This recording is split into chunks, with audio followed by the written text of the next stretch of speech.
Senhores deputados, creio que estamos em condições de iniciar a última audição do dia de hoje e, antes de mais, pedir desculpa em nome da Comissão à Sra. Arquiteta Helena Roseta pelo atraso significativo de 1 hora com que estamos para iniciar estes trabalhos e, portanto, e assim sendo, sem mais demoras, dou de imediato a palavra ao Grupo Parlamentar requerente, à Sra. Deputada do Bloco de Esquerda, Joana Mortágua, para a apresentação do requerimento, até 5 minutos.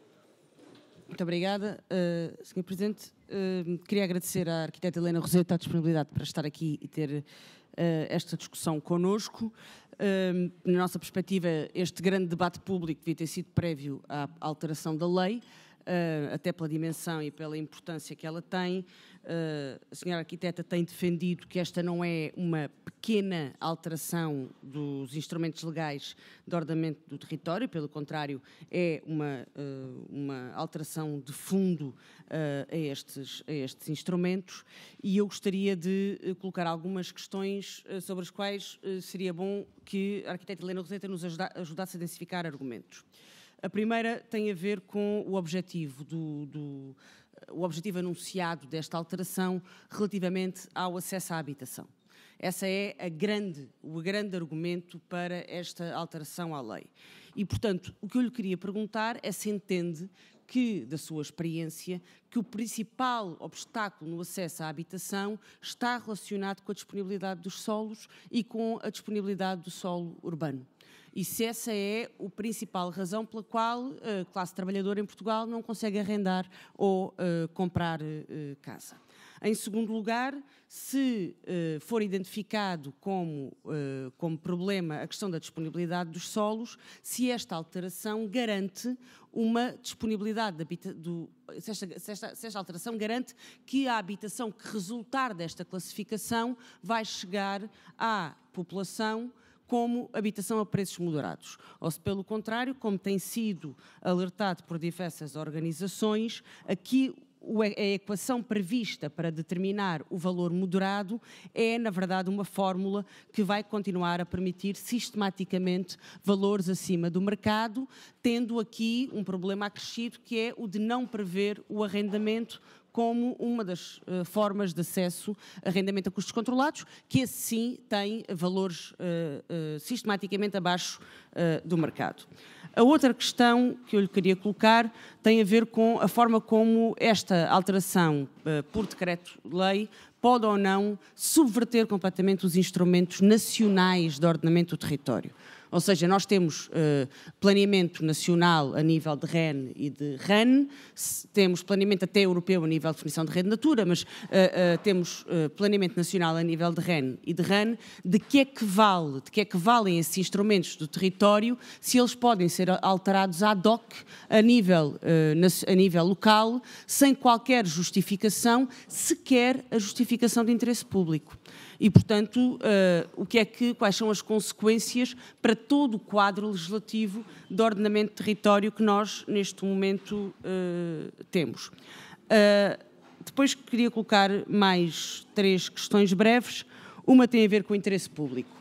Se não entende que alterações desta dimensão, suscetíveis de criar mais-valias urbanísticas com este valor, ou seja, para simplificar, criar fortunas imobiliárias de um momento para o outro, se não deveriam estar submetidas a alguns critérios de interesse público, nomeadamente a indisponibilidade provada de solo urbano para a construção e para justificar a reclassificação, além de outras justificações.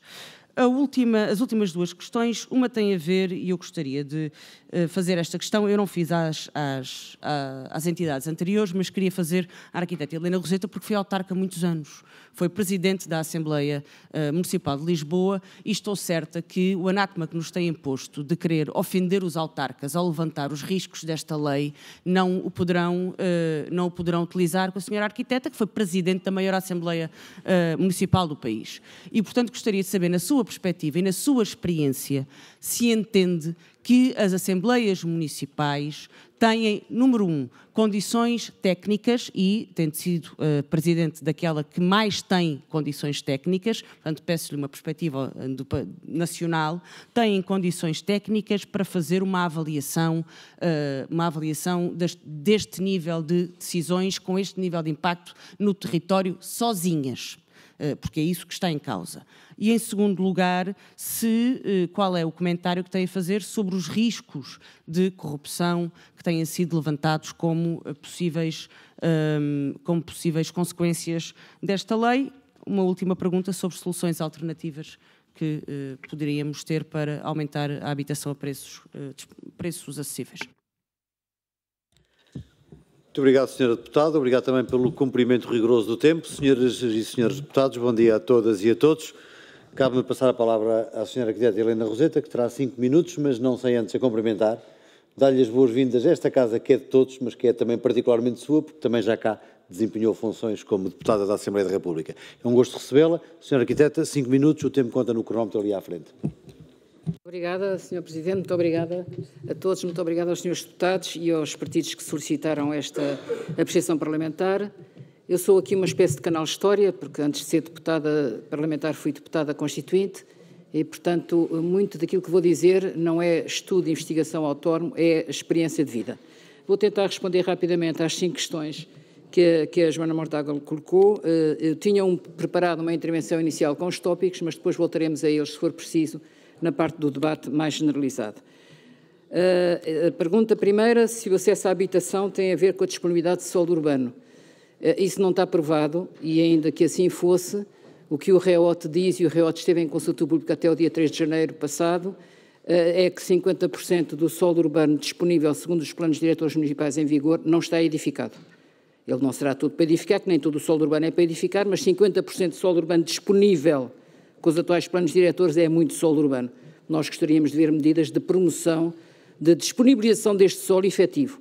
Há meios e recursos que a administração pública tem para pôr este solo urbano que já existe em uso e promover a sua disponibilidade para a construção de habitação. Portanto, não é rigorosamente verdade que haja uma ligação direta entre uma coisa e outra. Segunda questão, a alteração garante que a habitação vai ser de preço moderado. Eu chamo a vossa atenção para um estudo que foi divulgado pelo Contador, um site que eu edito, contador.pt. O estudo foi divulgado ontem. É um trabalho de análise do arquiteto Heitor Varela, da Faculdade de Arquitetura da Universidade do Porto. Ele foi pegar os dados do INE em matéria de medianas de habitação, medianas de preço de habitação concelhia por quartis, e chegou a uma conclusão que eu transmito muito rapidamente, depois podem ver o estudo todo que ele está disponível. A conclusão é esta: há dados do INE para 300 dos 308 municípios portugueses. Com esses dados, constata-se que esta fórmula exata que foi posta na lei, partindo das medianas concelhias atuais e por quartis, constata-se que em 233 dos 300 municípios para os quais há dados, o valor moderado vai fazer subir o preço para o quartil mais caro. Pode ser o quartil que é o mais caro da habitação mais cara. Portanto, isto é o mesmo que dizer que vai fazer subir preços. Dizer também que dos outros, entre os 233 e os 300, os outros 67 municípios, não fica a habitação, o preço da habitação não puxa para o quartil mais elevado, mas fica acima, a grande maioria fica acima da mediana. Portanto, eu penso que estes estudos tinham que ter sido feitos, não sei se o Governo os fez ou não fez, não sei como é que esta fórmula foi criada, era extremamente interessante saber da parte do Governo como é que inventaram esta fórmula, que estudos é que fizeram e como é que chegaram a ela. Porque a aplicação dá isto. Portanto, a gente já sabe que há certos municípios que estão de fora, porque já não são todos urbanos, já não se aplica este diploma. Aproveito para dizer quais são: Lisboa, Porto e Amadora. Portanto, para estes 3 não vale a pena fazer contas porque não se aplica esta lei. Mas ficam os outros todos. Terceira questão: se isto subverte ou não subverte os instrumentos nacionais de ordenamento do território, nomeadamente a RAN e a REN. Tem havido aqui uma polémica sobre isto. O diploma fala efetivamente que é preciso salvaguardar a RAN e a REN, mas não é toda a RAN nem é toda a REN. E é isso que eu também acho que devia ser mais bem fundamentado, porque da RAN diz que salvaguarda sobretudo os solos agrícolas com maior aptidão agrícola, mas nem toda a RAN é só para solos de aptidão agrícola. A RAN é também para conservar a sustentabilidade do solo, e nós não podemos garantir a sustentabilidade do solo se olharmos para o solo rústico ou agrícola, se quiserem, se olharmos para este solo como uma página em branco. Há uma parte importante do solo onde não se pode nem deve construir por outras razões, por razões de sustentabilidade, por razões de conservação da natureza, por razões de alterações climáticas, e há coisas que efetivamente não estão salvaguardadas com a fórmula que o Governo tem. Eu dou só mais um dado que pode ser interessante para os senhores terem em conta. Há um compromisso europeu, que vem no REOT, um compromisso europeu que até 2050, o que eles chamam net land take, que é a artificialização líquida de terreno que não está impermeabilizado, deve ser zero em 2050. A artificialização líquida isto é, entre o que é impermeabilizado e o que volta a ser outra vez rústico. O líquido é a diferença entre as duas coisas, o que aumenta e o que diminui. A artificialização líquida, neste momento, segundo o REOT, em Portugal, este dado é extremamente relevante, é de, senhores deputados, 6,7 hectares por dia. 6,7 hectares são mais do que 6 campos de futebol. Por dia.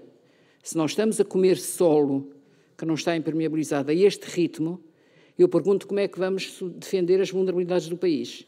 Recordo as 3 principais: a erosão costeira, a desertificação e os incêndios florestais. Há outras, nomeadamente a resiliência sísmica, mas o REOT não fala disso. Estas 3 são muito importantes. Todas elas precisam de uma margem importante de solo não impermeabilizado e não construído. Eu peço para meditarem nisto, eu não estou a usar dados pessoais, são dados públicos do REOT. Curiosamente, o REOT é exatamente da responsabilidade de um departamento que depende do Sr. Ministro que lançou este diploma. Não falo do Ministro da Habitação, do Sr. Ministro da Coesão Territorial. E, portanto, há aqui uma certa esquizofrenia, desculpem-me. De um lado há um documento público que diz uma coisa, que é muito importante trabalhar num certo sentido, e do outro lado temos resultados diferentes. Eu já devo estar a quase a acabar os 5 minutos. Já passou. Então peço desculpa, eu responderei depois na segunda ronda. Muito bem, Sra. Arquiteta Helena Roseta, estava a dar-lhe um pequeno... O Luís, onde é que está ali? Eu não estava a ver o relógio. Já vi. Peço desculpa, então estávamos com um problema de som que já está ultrapassado. Não estávamos a gravar, já estamos. Sra. Arquiteta, estava a dizer que sim, que tinha passado os 5 minutos, estava-lhe a dar uma pequena tolerância para que terminasse, mas vai ter seguramente tempo para responder a todas as questões, até porque algumas provavelmente serão repetidas ou serão complementares e, portanto, não faltará oportunidade. Cabe-me passar agora a vez ao Grupo Parlamentar do Partido Socialista, que tem 4 minutos na pessoa da Sra. Deputada Maria Begonha. Faz favor. Obrigada, Sr. Presidente. Começar por cumprimentar a arquiteta Helena Roseta e agradecer, não apenas estar aqui, mas agradecer o contributo que, com enorme rapidez, lançou, não é? Um debate público, com um sentido crítico, alertando para um conjunto de problemas deste diploma, e estamos agora nesta fase. É evidentemente criticável, e eu acho que o Partido Socialista tem legitimidade para dizer isto, eu disse isso há pouco, que um diploma com esta abrangência, com esta transversalidade, não tenha tido um debate público, uma consulta pública muito mais aprofundada. Nós, aliás, aí, enfim, contrasta até com exemplos do passado do governo recente do Partido Socialista, onde estivemos dispostos a um debate público muito mais alargado, mas, portanto, este é mesmo estas audições assumem mesmo, de facto, uma enorme relevância, porque estamos neste momento a criar justamente mais sentido crítico e a compreender melhor os efeitos deste diploma. Deixar claro aqui uma questão, depois de ouvir a Sra. Arquiteta, mas naturalmente que é uma posição do Partido Socialista. Há aqui da nossa parte uma posição clara. Este diploma por si e a questão de estar a colocar solo rústico para solo urbano não resolve o problema da habitação, mas a crise da habitação é uma crise que tem que ter-se travada em muitas frentes. E o que nós queremos compreender, achando que este diploma, como está, não resolve o problema da habitação e, aliás, tem algumas externalidades e efeitos muito negativos no acesso à habitação, queremos compreender como é que neste esforço, em muitas frentes, ou seja, olhando com seriedade para a necessidade justamente de utilizar esta reclassificação de solo quando é possível, desburocratizando quando é possível, simplificando quando é possível, de que forma positiva é que podemos de facto mobilizar o solo rústico para o classificar como solo urbano, quando isso represente de facto, onde é necessário, um aumento de oferta de habitação. Isto não dispensa naturalmente o esforço que o país tem que fazer na reabilitação dos devolutos, isto não dispensa o património político comum, que aliás, como é evidente, vou dispensar-me de utilizar o tempo para dizer isto, onde a arquiteta Helena Roseta é uma parte fundamental do património que existe, quer da lei de bases, quer de um conjunto de instrumentos muito importantes que criámos, mas também não queremos desvalorizar completamente. Nós ouvimos ontem aqui a NMP levantar um problema que é talvez a primeira questão que eu coloco. Como é que nós, de forma criteriosa, sem, obviamente, colocar mais problemas ao ordenamento do território em vez de os estarmos a resolver? Como é que nós, sem criarmos externalidades negativas, porque o diploma deve, obviamente, ajudar a resolver a crise de habitação, como é que nós podemos atender também ao problema que a ANMP, os autarcas colocam, que é, sim, existe solo urbanizável, na percentagem, como aqui disse muito bem, mas quando esse solo urbanizável não está disponível para ser mobilizado para a construção de habitação, quando ela é necessária, são terrenos privados, estão sob herança, enfim, esse solo urbano existe, mas que o problema que colocam é que não o conseguem mobilizar para o efeito de construção de habitação.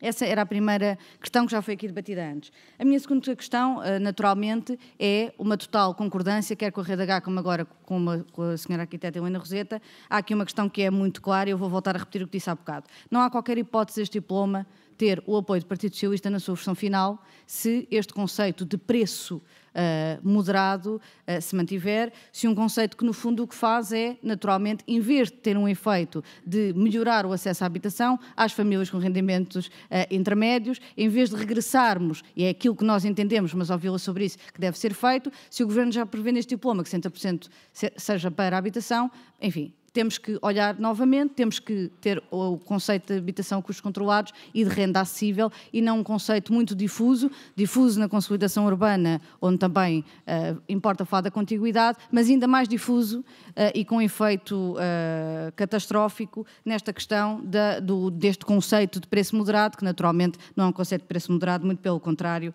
estaríamos a estimular aquilo que não interessa ao país. Não interessa ao país estimular a oferta. O Partido Socialista não é contra a necessidade de ainda ser possível ao ser necessário construir. Nós não somos anti-construção, embora entendemos que esse não seja o principal mecanismo. O que nós achamos é que importa perceber que construção é essa e para quem. Estarmos a construir habitação, que depois não é naturalmente acessível às famílias, não ajuda a resolver o problema da crise de habitação, não importa ao país, não importa ao Partido Socialista e essa é também a nossa posição, mas ouvi-la sobre isso. Depois, ouvi com muita atenção que dizia que temos que melhorar estes mecanismos de mobilizar este solo urbano, que é o problema justamente que a ANMP coloca e com algum sentido de equilíbrio nós também queremos colocar. Por isso é que também não dizemos que estamos completamente fechados a que não seja possível, como aliás toda a gente conhece a proposta do Partido Socialista sobre a lei dos solos de há muito pouco tempo e, portanto, também ter essa coerência aqui. Mas como melhorar esses mecanismos? Por outro lado, como é que melhoramos, vamos pensar no sentido construtivo de melhoria deste diploma, como é que melhoramos também este diploma? Face à matéria que eu aqui coloquei, ou seja, não podemos ter este conceito de preço moderado, temos mesmo que regressar aos conceitos da habitação com os controlados e de arrendamento acessível, e mesmo para terminar, mas também olhar para outros mecanismos de regulação que possam ajudar a mitigar, caso este diploma vá para a frente, a mitigar os efeitos também de especulação que está presente neste diploma. Muito obrigada. Muito obrigado, Sra. Deputada. Tem a palavra a Sra. Deputada Margarida Saavedra, do Grupo Parlamentar do PSD. Faz favor. Sra. Arquiteta, é sempre um prazer vê-la ao longo destes anos em que dedicámos toda a nossa vida à cidade e a tentar melhorar as condições das pessoas. Há aqui duas coisas que eu gostava de chamar a atenção antes do mais. Um erro que tem sido recorrente neste debate. Parte-se do princípio que toda a área urbana é edificável, ponto. Não é verdade. Nós sabemos perfeitamente que dentro dos perímetros urbanos e dentro dos planos diretores há diferentes componentes ambientais urbanas, inclusive proíbem qualquer tipo de habitação. Eu falo de Lisboa, que é uma cidade que todos conhecemos. Nós temos, por exemplo, a zona do Parque de Monsanto. É uma zona não edificada que ocupa uma grande parte da área urbana, porque Lisboa é, na sua totalidade, solo urbano. Também temos, nas outras cidades, as classificações patrimoniais, as classificações a nível da própria área edificada. Nós temos cidades como Évora, temos cidades como Sintra, em que, apesar do solo em si poder suscetível de ser aumentado e de ser construído, o valor patrimonial que essas cidades têm impede-nas, evidentemente, de uma renovação profunda e até obrigam à sua manutenção. Portanto, o pressuposto que aqui tem sido dito e insistido de que toda a área urbana é suscetível de ser construída é falso. Portanto, não vale a pena insistirmos nesse erro, que até é primário. Não é verdade. Tudo o que está dentro de uma área urbana não é construível e o que está não é construível de qualquer maneira. Isso é a primeira questão. A segunda questão prende-se exatamente com um facto, que é que neste momento se calhar até temos mais, precisamos de 120 mil casas. E o facto é que, neste momento, o ritmo da construção não tem acompanhado o ritmo da necessidade crescente das pessoas para casas. E vamos lá ver uma coisa. Há uma coisa que é engraçada, que não se fala nisso. É verdade que, não construindo casas, não estagna a necessidade das pessoas para casas, aumenta. E quando a oferta é pouca e a necessidade é muita, naturalmente os preços crescem. E é engraçado, sabe, Sra. Arquiteta, nunca ninguém falou numa coisa que é fundamental num ambiente destes, que são o nascimento das AUGIs, as chamadas áreas urbanas de génese ilegal. Porque o que é que acontece? As pessoas não têm casa, as pessoas não podem comprar casa, e o que é que fazem? Qualquer local abandonado, qualquer quinta, qualquer coisa serve para construir primeiro uma tenda, depois uma casa. E isto é o maior drama das cidades. Uma auge é a pior coisa que pode acontecer a umas cidades, e é engraçado, sabe? Ninguém nunca falou nisso enquanto estamos a discutir isso. Mas quem não caça com cão, caça com gato. E as auges, neste momento, são um dos grandes riscos que estamos a correr. Depois, a outra questão é o fator tempo. A Sra. Arquiteta sabe muito bem que a aprovação de um PDM demora entre 6 anos ou 7. Eu estou a falar numa visão otimista. Que um plano de urbanização demora pelo menos 4. Que a aprovação de um projeto de licenciamento, pelo menos 2. A Sra. Arquiteta, tal como eu, conhece alguns que demoraram 20 anos, mas pronto. Verificamos que entre a data do início de um PDM e o início de uma obra, medeiam pelo menos 11 anos. 11 anos em que a população muda, as suas ambições mudam, as suas necessidades mudam, os autarcas mudam e até os governos e as suas políticas mudam. E por isso eu pergunto-lhe, Sra. Arquiteta, como é que esta situação, que é factual, se compagina com a necessidade crescente de uma oferta habitacional em tempo útil? Sabemos também que os prazos legalmente estabelecidos para a aprovação de instrumentos de ordenamento territorial raramente são cumpridos. E que essa responsabilidade, que eu saiba, nunca foi assacada nem a autarcas nem a governantes. Bom, isto só pode significar uma coisa, é que a menos que se agilizem canais de licenciamento e que se simplifiquem procedimentos, continuará tudo na mesma. A lei pode diminuir prazos, a lei pode diminuir o que quiser, dado que os principais proponentes não os cumprem, fica tudo na mesma. Sabemos também outra coisa, que o constante aumento dos custos de construção, e referimos a custos de mão de obra, a custos de materiais, a falta de estoque e a falta de pessoas devidamente habilitadas para determinados serviços. Senhora Deputada, para terminar, também já passou o seu tempo. Eu peço só um bocadinho de tolerância. Torna praticamente impossível o estabelecimento de um custo de uma empreitada. Não podendo estabelecer o custo de uma empreitada, menos ainda se pode saber qual é o custo controlado que ela vai ser, sendo que no momento em que há um concurso para a adjudicação de uma empreitada, custos controlados, e a sua efetividade chega a demorar 6 e 7 anos. Neste momento ninguém sabe qual vai ser o custo normal. Muito obrigado. Deixo só mais um bocadinho. Já vai nos 5 minutos, são 4 minutos. Já vai. Só um bocadinho. Não, eu peço desculpa, nós temos de ser rigorosos no tempo. São 4 minutos, ainda tem a segunda ronda. Está bem, pronto, obrigado. Muito bem. Muito obrigado. Senhora Deputada Marta Silva, do Partido Chega, 4 minutos.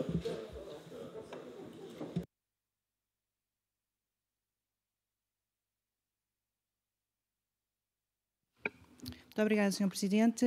Cara arquiteta Helena Roseta, o urbanismo é a arte de moldar os espaços para o bem-estar coletivo. A frase não é minha, é de Le Corbusier, um dos mais influentes urbanistas do século XXI, e trago-a para recordar que o ordenamento do território e o urbanismo é mais do que planeamento técnico, é um compromisso ético com o futuro das comunidades.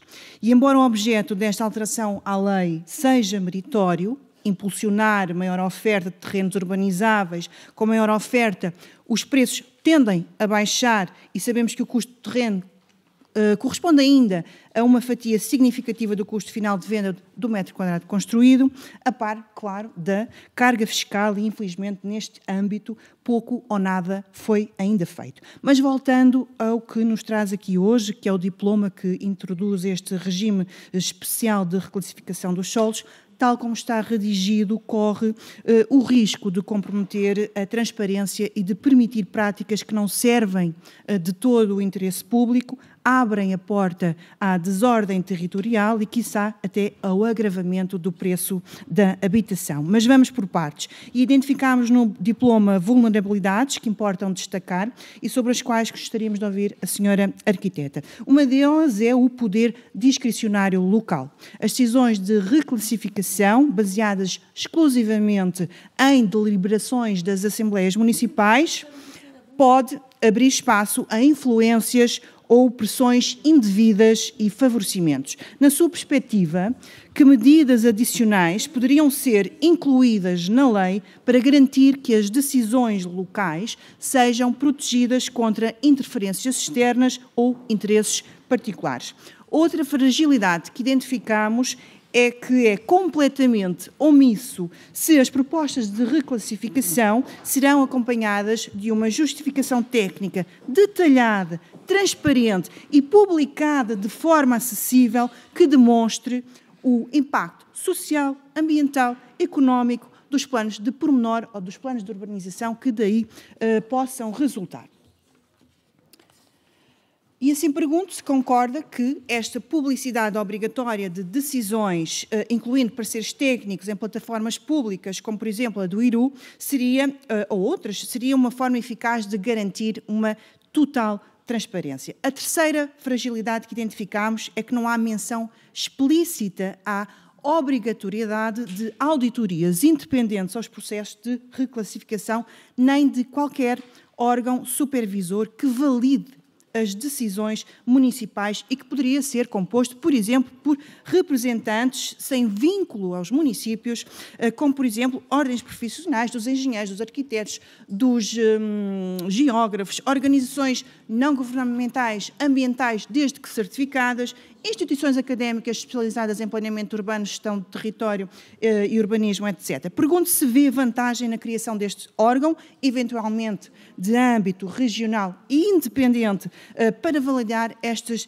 deliberações e fazer depender dessa validação a aprovação final da reclassificação do solo. E, por fim, gostaria de ouvir sobre o conceito de valor moderado. Sabendo que uma das maiores preocupações deste regime é a possibilidade de que as habitações resultantes venham a ser vendidas a preço que se mantêm inacessíveis, não é?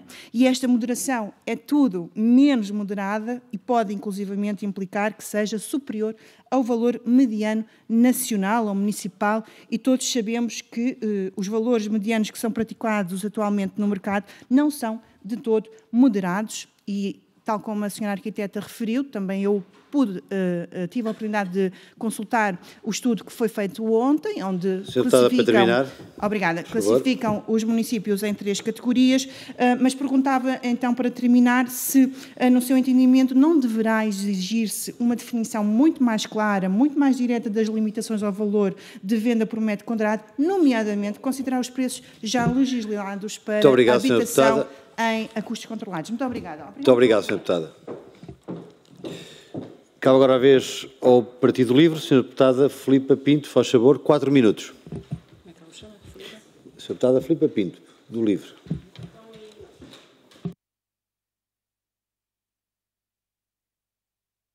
Eu não chamei-me, não tinha a inscrição, mas deduzo então que queira o Bloco de Esquerda inscrever-se. A mesa não recebeu a inscrição. Muito bem. Sra. Deputada, faz favor. 4 minutos. E depois sim, a Sra. Deputada Filipa Pinto, do Bloco de Esquerda. Do Livre. Muito obrigada, Sr. Presidente. Eu estou um bocadinho confusa, até fiquei agora um bocadinho desconcentrada, porque cada deputado do Chega que vem aqui diz uma coisa diferente sobre a lei e é impossível saber o que é que o Chega pensa sobre esta lei, porque como eu estou aqui desde o início e já vi um deputado do Chega dizer que a lei é boa, agora ouço um deputado do Chega dizer que a lei é má, isto está a ficar um bocadinho confuso, mas certamente na altura de votar haverá quem mande na balbúrdia, digo eu. Senhora arquiteta, uma das questões que que foi aqui levantada e que eu gostaria de reforçar, tem a ver precisamente com a questão dos autarcas, a questão municipal, a decisão da Assembleia Municipal, esta mesma decisão que há deputados do Chega que acham que está muito bem atribuída aos autarcas, e que há deputados do Chega que acham que levanta riscos de corrupção. Outra que eu queria colocar tem a ver com a questão da contiguidade e da contiguidade dos solos. Há quem entenda que o problema da dispersão urbanística e que o problema desta lei ou desta alteração à lei poderia ser resolvido se toda a reclassificação fosse feita em contiguidade com terrenos já urbanizáveis.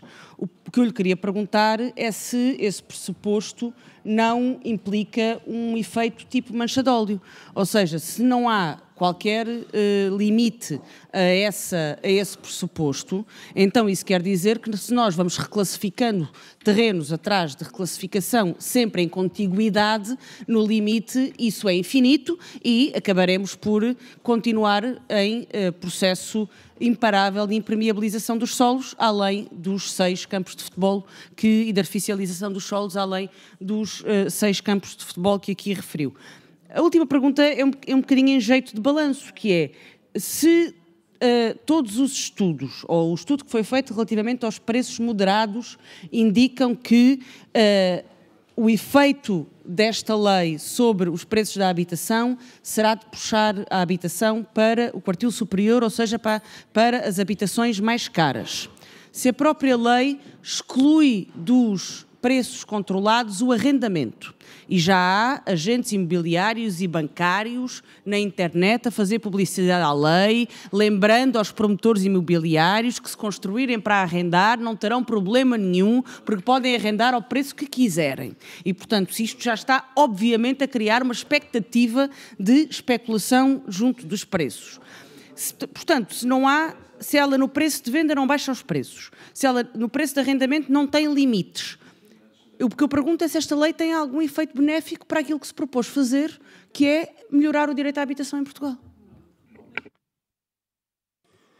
Muito obrigado, Sra. Deputada. Tem agora a palavra a Sra. Deputada do Grupo Parlamentar do LIVRE, Filipe Pinto, até 4 minutos. Muito obrigada, Sr. Presidente, e muito obrigada à Sra. Arquiteta Helena Roseta pela sua presença e também pelas suas posições públicas, que foram, sem dúvida nenhuma, impactantes na sociedade, que nos fizeram a todos estar aqui hoje também a refletir sobre este problema e sobre esta temática. Gostaria de colocar-lhe apenas 3 questões, uma vez que já a sua intervenção inicial foi bastante esclarecedora, na nossa opinião, sobre aquilo que pensa sobre esta lei dos solos. Como pode esta lei impactar os planos diretores municipais no que diz respeito ao controle da expansão urbana e à promoção de um desenvolvimento urbano mais restrito, compacto e sustentável? Segunda pergunta, que instrumentos urbanísticos conhece e poderiam ser implementados para combater a especulação imobiliária nas áreas centrais das cidades, garantindo que essas regiões não se tornem, tanto quanto possível, locais destinados a uma elite económica? E, finalmente, a terceira pergunta tem a ver com algo que a Rede H há pouco disse e que foi clara, que é a reclassificação de solo rural como urbano deve ter caráter absolutamente excepcional. Tem de se provar a sua absoluta necessidade. Devem-se esgotar os solos urbanos disponíveis. E eu pergunto, antecipando já a sua resposta, concorda com esta posição? Muito obrigada.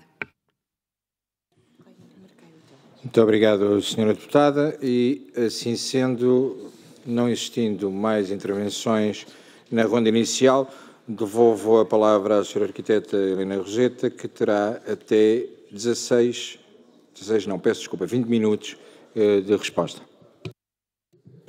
Muito obrigada, Sr. Presidente. Muito rapidamente, respondendo ainda às 2 questões que ficaram por responder da deputada Joana Mortágua. A primeira é se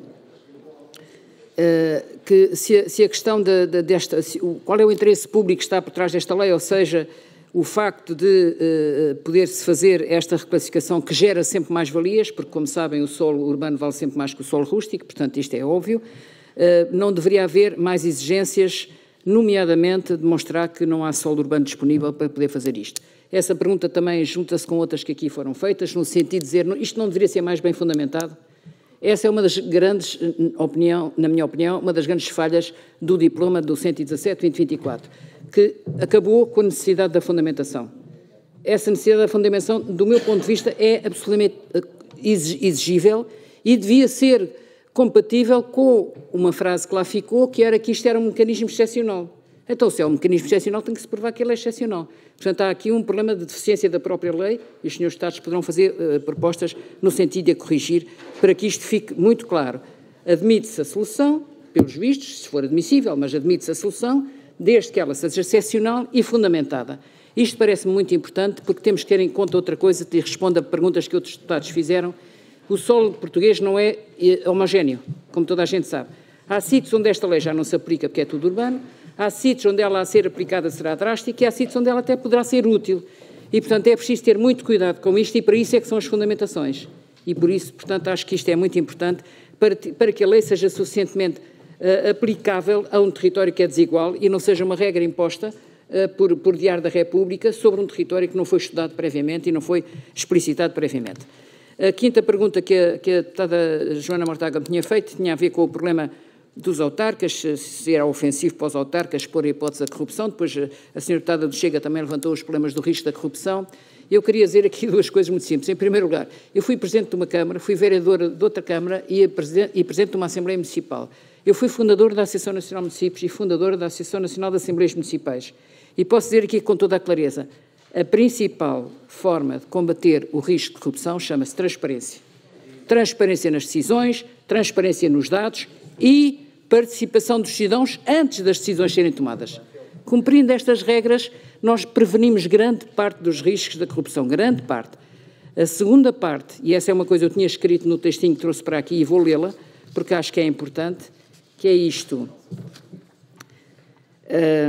Era muito importante que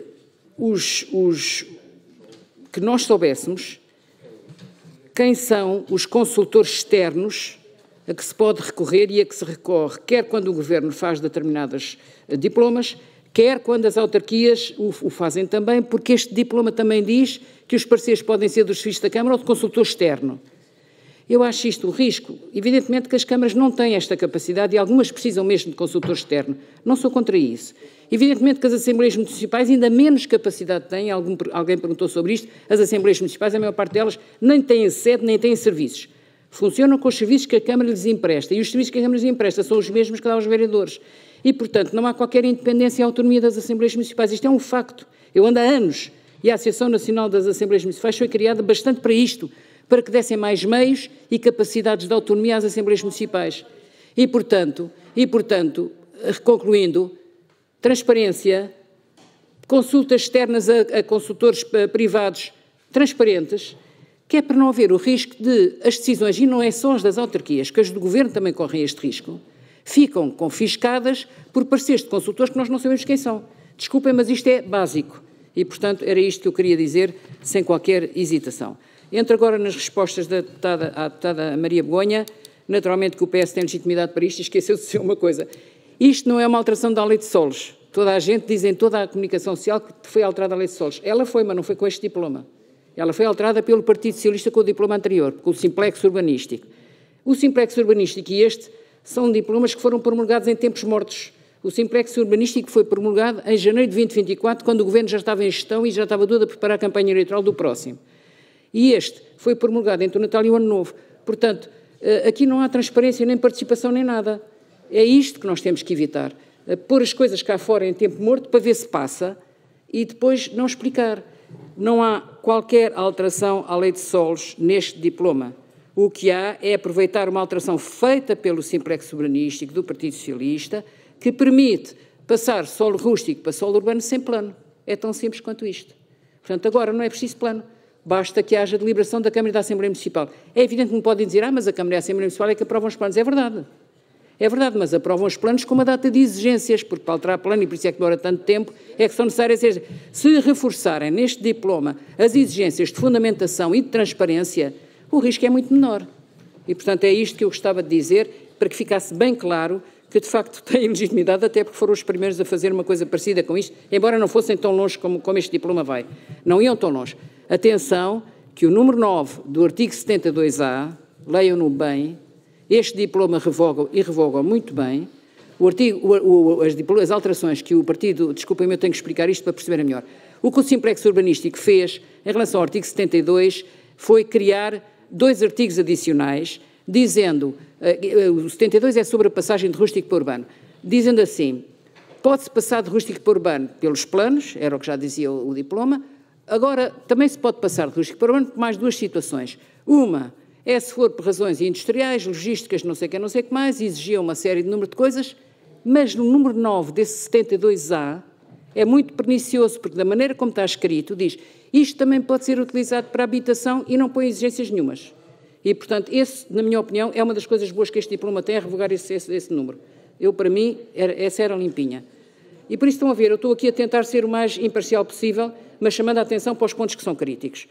Relativamente à questão do 72B, então, aí sim, há diferenças muito grandes entre o que estava e o que está. O que dizia o Simplex Urbanístico é que isto podia ser feito, efetivamente, sem plano, mas tinha que ser em solo de propriedade pública, tinha que ser contiguidade e tinha que ter fundamentação em estratégia local de habitação ou Carta Municipal de Habitação. Isso também desaparece, aparece só uma ideia de ser compatível com esses documentos, mas não exigência prévia nem de fundamentação. Portanto, vamos sempre bater ao ponto. Isto poderá ser útil em alguns sítios, desde que seja bem fundamentado, e que se demonstre nessa fundamentação que não há alternativa e que é preciso fazer aquilo porque não há solos urbanos disponíveis. Agora, outra pergunta que foi feita, e não foi feita, foi feita por várias pessoas, nomeadamente, o que é que se pode fazer quando o solo é urbano e não está disponível, ou quando chamava-se antigamente urbanizável, mas com a interpretação desta lei ficamos sem saber se urbanizável é urbano ou não é, já acabou o prazo para fazer a mudança, mas provavelmente entra na nova classificação, quando este solo não está disponível. Então, e temos solo urbano, mas ele não está disponível. A Margarida Saavedra disse muito bem, nem todo o solo urbano é para construir, eu já o tinha dito, é verdade. Mas há solo urbano disponível onde se pode construir. Que instrumentos é que há? Há muitos instrumentos que não são utilizados. Era isto que eu queria chamar. Vocês estudem bem as leis e peçam assessoria nessa matéria.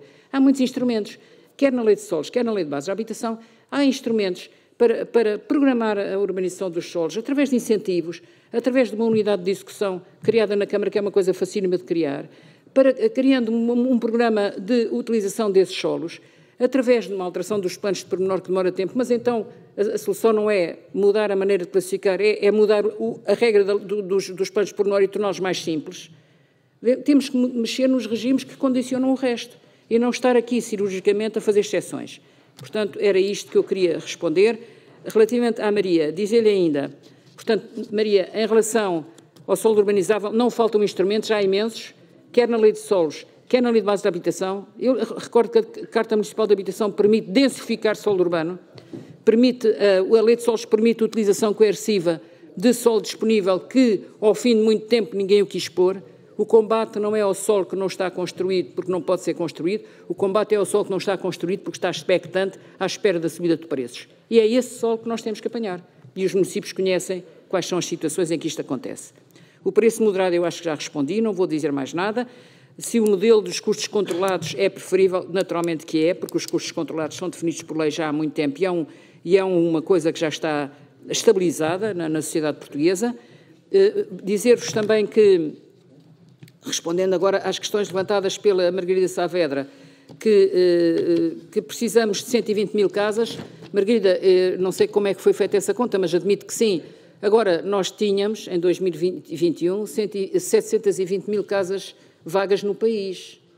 Nós temos 120 mil casas públicas em Portugal, mais ou menos, mais coisa, menos coisa.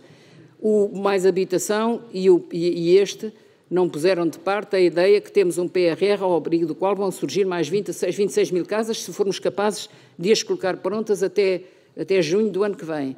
Então, 26 mil mais 120 mil, ainda falta muito para as outras que faltariam, que seria duplicar o que nós temos hoje.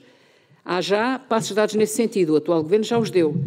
As câmaras mexeram-se loucamente para fazer habitação com o PRR.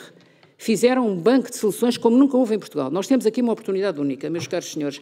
As câmaras não tinham programas, com as estratégias locais de habitação que foram criadas ainda no tempo da Ana Pinho, Partido Socialista, depois com o PRR e com as candidaturas ao primeiro direito, nós tivemos 26 mil candidaturas aprovadas pelo PRR, mais 30 e tal mil que não couberam já na verba do PRR. Portanto, nós temos aqui um banco de 59 mil soluções. O atual Governo já veio dizer que até as financia pelo Orçamento de Estado. Eu aplaudo com as duas mãos, porque anda há anos a dizer que o Orçamento subfinancia os programas de habitação.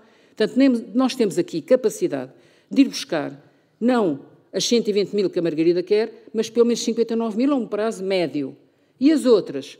Meus senhores, peguem na lei que existe, peguem nos instrumentos que existem e ponham incentivos para que as casas vazias, expectantes, que não são segunda habitação, estas 720 mil não entram à segunda habitação, é só mesmo casas vazias, sejam colocadas no mercado. E que tipo de instrumentos? Podem ser instrumentos fiscais, pode ser agravamento ou incentivo. O agravamento do IMI para casas vagas já existe, ninguém o aplica, a maior parte das câmaras não o aplicam. Um pormenor. O agravamento do IMI para as casas vagas já é utilizado, mas muitas câmaras não o aplicam. Há aqui um pormenor. A Dinamarca, por exemplo, tem um sistema muito engraçado. Não são as câmaras que têm que andar a saber o que é que está vago, são os proprietários que não utilizam uma casa durante o ano inteiro, que todos os anos têm que declarar, quando declaram o IMI, se ela não está utilizada e porquê. Isto é declaração obrigatória. Isto permite muita coisa. Há razões para as casas estarem vazias que têm que ser corrigidas de outra maneira. Por exemplo, heranças indevisas. Por exemplo, falta de obras. Uma série de coisas. Eu não vou agora desenvolver muito isto, mas há aqui um manancial de recursos que se calhar ainda é mais importante do que o solo, porque estas já existem, já estão construídas. 2/3 das casas vazias não tinham necessidades de construção. Dados do INE, não tinham necessidades de construção, desculpem. Não tinham necessidades de reabilitação, não tinham necessidade de obras. 2/3. Estes dados são fundamentais. Há um trabalho muito importante do INE e do Laboratório de Engenharia sobre isto, também está no contador. Não vou perder mais tempo com isso. Já não tenho ou ainda tenho? Eu não consigo ler o que ali está. 12 minutos e 30 muito obrigada. É que eu vejo ali uns numerositos, mas vejo mal. Muito bem. Vamos andando. Então, sendo assim, quais são os outros problemas? Falta de solo é um deles, mas não é o principal. Talvez o principal seja, como ontem ouvi dizer o senhor Presidente da Ribal Esteves, neste momento mão de obra. Concursos vazios. Este é um problema gravíssimo e vai tender-se a agravar, porque nós pusemos o PRR em ação, e este Governo também o fez muito por isso, tudo ao mesmo tempo. E, portanto, a mão de obra que existe, tudo ao mesmo tempo, as obras todas, com a concorrência de Espanha, que também tem o PRR deles. E muitos dos nossos construtores, na zona mais próxima da raia, ou de alguma certa escala, vão para lá. E, portanto, nós estamos aqui com essa dificuldade. Vamos ter que saber muito bem o que é que vamos fazer naquelas situações em que já não vão conseguir fechar as obras a tempo. Vai ter que haver trocas. E os critérios para as trocas de candidaturas, meus amigos, têm que ser super transparentes. Os critérios para a aprovação destas candidaturas não foram transparentes. Eu fiz uma luta meses para que isso fosse posto cá fora. Só o atual Presidente do IRU é que pôs cá fora a lista e com os dados todos. Não estavam a ser publicados no portal Mais Transparência os dados todos. Portanto, há aqui um trabalho de militância constante, persistente, para conseguir dados e vamos ter que fazer aqui um esforço grande e ser muito seletivos naquilo que vamos fazer com o dinheiro do PRR. À senhora deputada do Chega, penso que relativamente à questão dos preços, do preço moderado, que não é moderado, já lhe dei a minha resposta. À questão da transparência, também lhe dou a minha resposta. Em relação ao poder discricionário, fala na possibilidade de haver um órgão, eu acho que criar mais órgãos já é muita confusão. Nós já temos o Conselho Nacional de Território, temos o Conselho Nacional um Observatório Nacional da Habitação, temos órgãos por todo lado, temos depois o Tribunal de Contas, temos a Inspeção Geral da Administração de Território, quer dizer, se calhar temos demasiados órgãos de controle e de pouca escrutínio cidadão. Há uma palavra que eu quero dizer, é muito difícil o escrutínio cidadão, não só porque há poucos dados ou que os dados às vezes não são disponíveis, mas a linguagem é inacessível. A maior parte das pessoas diz que foi mudada a lei de solos por uma razão muito simples, porque dizer que foi mudado o RGICT ou o regime jurídico dos instrumentos de gestão territorial, ninguém fixa. E, portanto, há aqui um problema de linguagem da lei. Se forem ler esta lei, o diploma 117, é infernal. Eu tenho muito traquejo de ler diplomas, não sou jurista, é infernal, não se consegue perceber, portanto, temos que passar... Há um esforço, senhores deputados, um esforço para sermos mais claros no texto legislativo para que possa haver escrutínio cidadão, porque senão temos de estar sempre a pedir consulta aos advogados. Não faz sentido, não é isso que se pretende. Portanto, não estou de acordo com mais um órgão supervisor, não é porque a ideia não seja boa, mas é porque já temos muitos. É exigir aos que existem que façam o seu papel. Relativamente às últimas perguntas do Bloco de Esquerda, a questão da contiguidade dos solos tem razão, portanto, de contiguidade em contiguidade chegamos ao mar e à Espanha, portanto, acaba, e, portanto, É um critério, mas é um critério relativo, não é um critério absoluto. É um critério relativo. Era mais interessante falar em compactação ou densificação dos aglomerados já existentes. Eu dou um exemplo com o qual eu não estou de acordo na lei atual, neste diploma que saiu, que é aquele número daquele artigo que prevê a possibilidade de fazer isto para trabalhadores agrícolas, alguns no território e sem exigências de contiguidade. Eu acho isso um erro monumental. Nós vamos plantar habitação, sei lá, de Odmira, em vez de ser nas aldeias que existem no concelho. O PDM de Odmira realmente não tem capacidade para a população que lá tem neste momento e precisa urgentemente de adaptar isso, mas nós temos uma rede de aldeias no país, muitas delas vazias. Ora, aproveitemos-las, aproveitemos essa infraestrutura que já tem estradas, que já tem caminhos, que já tem acessos, que já tem passado, que já tem tradição. Mas depois as pessoas das aldeias não se dão bem com os imigrantes, mas isso trabalha-se, isso trabalha-se. Portanto, queria chamar a atenção, acho que esse artigo é muito perigoso, porque vai criar guetos de trabalhadores agrícolas. Um dia acaba a agricultura intensiva e vai ser um drama. Temos aí esses guetos pendurados, não sabemos o que é que devemos fazer com isso. Portanto, cuidado com isso. Última palavra para a questão das auges. Já não sei quem é que falou das auges. Foi a Margarida. Margarida, eu podia falar agora das auges, já estou no limite. Dizer-lhe que a questão das auges é mais antiga, não é de agora. O que está a acontecer agora não é bem mais auges. Auges, áreas urbanas de géneros ilegal, isso é um fenómeno dos anos 60. Foi um mercado paralelo, ouçam lá. É muito simples. Quando o mercado legal não funciona, o mercado paralelo aparece. Pronto. O que está neste momento a acontecer é outra coisa. É o mercado de habitação precária, que não é em auge, porque são terrenos que não pertencem às pessoas. Portanto, isso seria um outro debate. Tenho muito gosto de o fazer. Senhores deputados, se quiserem tomar a iniciativa de rever a lei das auges, que está completamente ultrapassada e que até era uma lei provisória, era muito bom. Porque hoje estamos a falar de habitação nova. E eu digo-vos que nós, neste momento, só na área metropolitana de Lisboa, temos mais de 1.800 assentamentos precários e auges e a grande parte deles não tem solução. Portanto, há muita gente à espera que os senhores deputados peguem nisso. A deputada Filipa Pinto, quanto aos instrumentos contra a especulação, acho que já disse alguma coisa. Eu concordo completamente com a posição da Rede H. As exceções têm que ser excepcionais. E, portanto, não é transformar a exceção em regra. E, portanto, muita fundamentação e muita transparência. Eu não disse tudo o que queria, mas não é grave. Os senhores deputados ficam a saber algumas das coisas que eu defendo e que muitos senhores deputados que estão aqui também defendem.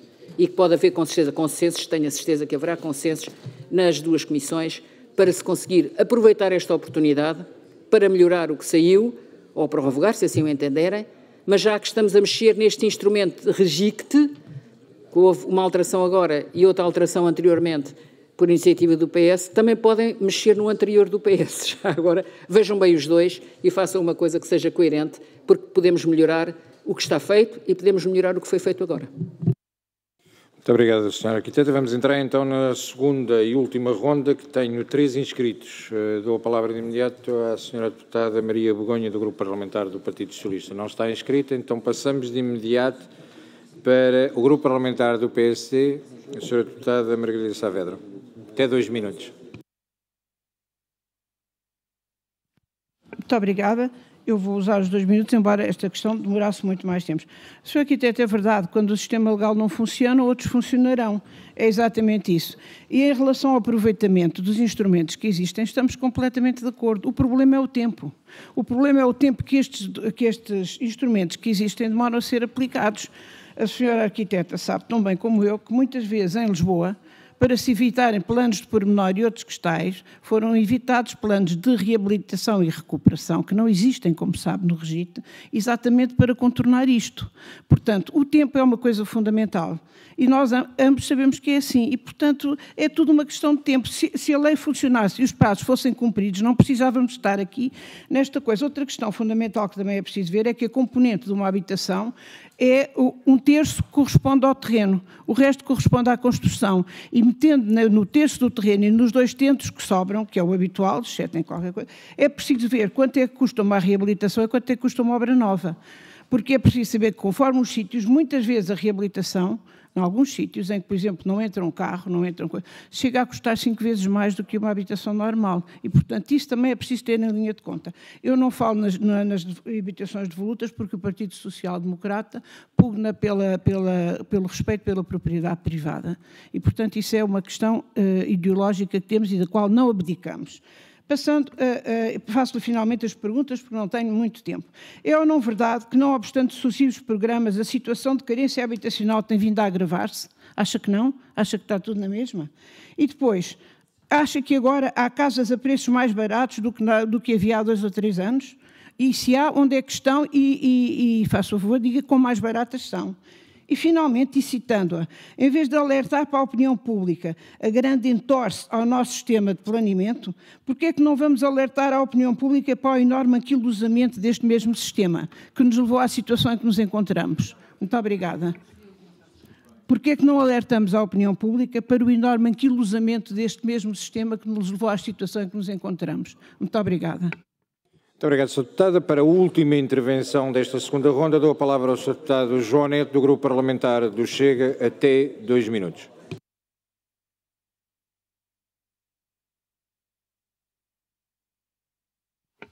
Obrigado, Sr. Presidente. Cumprimento a si, cumprimento os senhores e as senhoras deputadas e cumprimento a Sra. Arquiteta Helena Roseta por estar aqui hoje a prestar esclarecimentos e a ajudar-nos a esclarecer. Já foi hoje aqui alegado, e a Sra. Deputada ainda bem que chegou agora, o Bloco de Esquerda tem que decidir se o Chega é um partido de um homem só ou se o Chega realmente tem várias opiniões. E o que chegámos aqui à conclusão hoje é que temos várias opiniões. Porque, assim, no meu caso, eu sou um homem da aldeia e a gente pode tirar o homem da aldeia, não tiramos a aldeia do homem. E era nesse sentido que eu ia fazer as perguntas muito concretas. Já disse aqui hoje que podíamos chegar ao cúmulo de chegar ao mar, as casas chegarem ao mar a chegarem à Espanha. Eu diria que elas mais rapidamente chegam ao mar do que a Espanha, que eu moro ao pé de Espanha e não chega lá nada. A outra preocupação, temos aqui, acho que focado muitas intervenções nas zonas muito densamente povoadas. E eu vou dar o exemplo concreto, por exemplo, no Deus, que é Castelo Branco. As aldeias foram completamente espremidas, o concelho de Castelo Branco perdeu população, mas a cidade triplicou a sua população, porque é impossível construir na aldeia. A minha questão concreta, e também para às vezes percebermos a sua opinião, é se fazia mais sentido nós continuarmos a ter, como tínhamos há quase 100 anos atrás, porque desde os anos 50 até agora elas foram sempre reduzindo, as aldeias, desde os anos 50, por isso foi transversal à ditadura e à democracia. Se fazia sentido nós aproveitarmos esta lei que tem riscos, tem perigos, por isso é que nós advertimos para isso, se fazia sentido para aumentarmos a população que vive em aldeia em detrimento da que vive em cidade, nas zonas de baixa densidade populacional, se essa é a sua opinião também, ou se não, se devemos focar-nos em ter cada vez mais polos, mesmo nas zonas menos densamente povoadas, com uma ou duas cidades que aglomeram a população toda e não temos ninguém nas outras aldeias, porque queremos proteger o ambiente e queremos que as pessoas se desloquem menos e queremos que as pessoas tenham menos qualidade de vida. Não, esta parte não era para ter dito. Mas, no fundo, é esta a minha pergunta muito concreta. Qual é a sua opinião relativamente? Temos de ter mais cidades ou mais aldeias? Obrigado.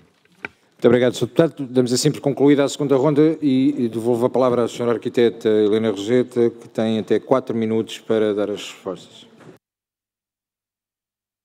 Muito obrigada, Sr. Presidente. Vou tentar, então, responder. A Sra. Deputada Margarida Saavedra levantou 4 questões. Basicamente, se o problema é o tempo, eu também acho que é o tempo, mas a questão do tempo e da pressa não responde a tudo e, portanto, tem que se fazer coisas rapidamente, mas não se pode fazer de qualquer maneira. Portanto, aqui também há uma necessidade de bom senso. Invocou que, em termos de preço de habitação, preço final, 1/3 é terreno. É conforme, não é bem assim. Portanto, há fórmulas em que o preço do terreno é bastante menos, portanto, varia entre os 15% e o terço, portanto, isso não é um dogma. Agora, quando me diz, por razões ideológicas, o PSD não quer mexer nos devolutos, eu admiro-me porque, vamos lá ver, quando eu digo mexer nos devolutos, não é necessariamente o arrendamento compulsivo. Eu fui contra o arrendamento compulsivo que foi posto no Mais Habitação. Fui contra, eu aliás disse na altura ao Primeiro-Ministro que isso era um elefante branco, não ia dar em nada. Não ia dar em nada. Agora, não ia dar em nada. Agora, há outros mecanismos.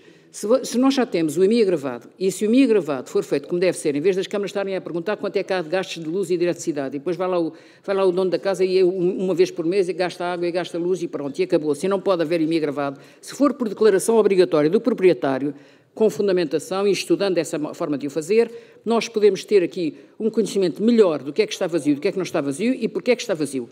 E se pode atuar nessa área ou não. E uma solução possível, que aliás existe noutros países, ao fim de X anos, de estar vazio e IMI agravado sempre progressivamente, ao fim de X anos, pode haver uma medida coerciva, Então, ao fim destes anos, o Estado teve sempre a pagar e não fez nada. E estas medidas coercivas não têm que ser arrendamento compulsivo, não têm que ser expropriação, pode ser requisição, há muitas outras soluções. E nesse mundo fora, e na Europa em particular, há muitas outras soluções. Os senhores não querem tocar nisto por razões ideológicas, mas olhem que o direito de propriedade é tão constitucional como o direito à habitação. E o dever, a incumbência prioritária do Estado, atenção, artigo 81 da Constituição, o Estado tem o dever, como incumbência prioritária, de garantir o funcionamento eficiente dos mercados. Ora, se o mercado paralelo está a aumentar é porque o outro não está a funcionar eficientemente. E, portanto, tem mesmo que haver aqui, eu vou usar a palavra, mecanismos de regulação. E porquê é que tem que haver mecanismos de regulação? Porque a lei da oferta e da procura, que toda a gente está a falar, falta oferta, falta oferta, falta oferta. Eu sei que falta oferta, mas vamos lá ver o problema. A oferta, em termos de habitação e de solo, é territorialmente limitada. Nós temos um país pequeno, não podemos construir tudo, é limitada. A procura, com a globalização financeira, com a utilização da habitação como investimento e não como produto para ser habitado, tornou-se ilimitada. É impossível equilibrar a oferta com a procura no atual mercado imobiliário em Portugal e em toda a Europa e até nos Estados Unidos, se não houver alguma regulação. É isto que eu peço. Evidentemente podem ter visões ideológicas sobre isto, é legítimo e é natural, mas isto é uma realidade. Tem que haver alguma regulação. Digam até onde são capazes de ir. 3 minutos. Obrigada. Última questão. O Sr. Deputado João Neto perguntou-me sobre as aldeias e se não seria preferível pôr as pessoas nas aldeias em vez de as concentrar nas cidades. Isso não depende de nós. O grande problema hoje é também a oferta de emprego e a oferta de serviços. E as aldeias não têm essa capacidade. Portanto, para nós termos mais gente nas aldeias e com maior dispersão no território, nomeadamente no interior, precisamos ter mais emprego. E, portanto, há aqui todo um trade-off entre várias coisas que é preciso fazer. Eu dei o exemplo das aldeias de Odmira por uma razão muito simples, é que em Odmira, efetivamente, a população que lá está é muito superior à que o PDM previa, portanto é um caso específico. Por isso é que eu digo, olhar para o território em concreto e ver o que se pode fazer. Há aldeias no distrito de Castelo Branco, onde efetivamente já foi feito trabalho muito interessante. Portanto, isto depende muito dos incentivos que há, da capacidade que há, das energias que há, da vontade política que existe nas autarquias, nas freguesias. Depende muito das oportunidades e agarrar as oportunidades. Não tenho dogmas nisto, mas sei, pela lei das coisas, que naturalmente onde há mais serviços, onde há mais equipamento, onde há mais oferta de possibilidades, de oportunidades de ganhar dinheiro, é nas cidades e, portanto, isso é natural. É isso, o processo da urbanização é esse mesmo. É as pessoas virem para as cidades porque precisam trabalhar e precisam de ganhar melhor. Portanto, neste momento já começamos a assistir a um movimento de retorno ao campo. É ótimo e tem que ser incentivado. Mas temos que estar sempre a acompanhar. Última palavra, avaliar. Não mexer nas leis sem avaliar primeiro. E acho que esta lei foi posta cá fora sem qualquer avaliação. A do Simplex não teve também avaliação, mas ainda houve bastante debate público. Agora esta nem isso. Muito obrigada, senhores deputados. Senhoras e senhores deputados, peço desculpa, só para relembrar as senhoras e os senhores deputados da 6ª Comissão que já de seguida fazemos a nossa reunião ordinária nesta mesma sala. Sei que tinham algumas dúvidas quanto à sala, portanto não precisam de se levantar, que assim que encerrarmos já de seguida esta audição, à senhora arquiteta Helena Roseta, a quem eu também quero aproveitar e agradecer os contributos que nos trouxe, fazemos já de imediato a nossa reunião ordinária. Muito obrigado. Só perguntar aos senhores presidentes se eu posso enviar depois um contributo escrito com o resumo do que eu trazia aqui para fazer. Muito obrigado. Senhores deputados, para concluir esta reunião, têm sido dias intensos com audições. Antes de mais, agradecer aos serviços da Assembleia da República o trabalho que têm feito, mesmo, peço algum silêncio na sala, por favor, para concluirmos a reunião. Agradecer aos serviços, agradecer aos senhores e senhoras deputados da 6ª Comissão, pedir uma vez mais desculpa à senhora arquiteta Helena Roseta pelo atraso significativo que tivemos. E creio que, para encerrar os trabalhos, dizer-vos, enquanto Presidente da 13ª Comissão, que a beleza da democracia é esta. Conseguimos, durante 2 dias, ter um debate intenso, colocou-se em agenda um tema que é prioritário para o país. Não obstante o pluralismo da opinião, conseguimos gerir com urbanidade e respeito por todos os partidos as opiniões que aqui foram veiculadas. O tema está em agenda, muitas portas e muitas janelas se abriram com este debate.